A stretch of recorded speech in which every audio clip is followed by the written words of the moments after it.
Doctor रागिणी पारेख राज्यातल्या सगळ्यात मोठ्या अशा जे रुग्णालयात त्या नेत्रतज्ञ आहेत। डॉक्टर रागिणी पारेख यांनी आतापर्यंत 75,000हून अधिक मोतीबिंदूच्या शस्त्रक्रिया केल्या आहेत।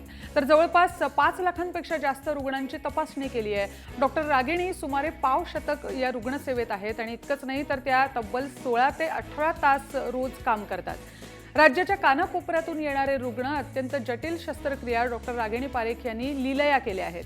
या 25 वर्षांच्या सेवेत त्यांनी राज्यातल्या आदिवासी दुर्गम आणि गावागावात जाऊन हजारो शिबिरं घेतली आहेत। त्यांच्या या सामाजिक बांधिलकीमुळे त्यांचं नाव गावागावात पोहोचलंय आणि त्यामुळे डॉक्टर रागिणी पारेख यांना वैद्यकीय सेवेतील नवदुर्गा म्हणणंच उचित ठरेल। या निमित्तानं त्यांच्याशी बातचीत केली आहे आमच्या प्रतिनिधी सीमा दाते यांनी।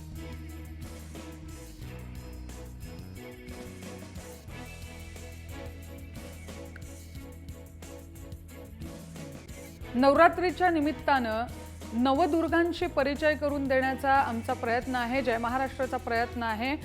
आणि आज सगळ्यात पहिलं पुष्प या मालिकेत आम्ही जोडतो आहोत ते रागिणी पारेख यांचं। डॉक्टर रागिणी पारेख या जे हॉस्पिटलमध्ये नेत्रतज्ञ म्हणून काम करतात।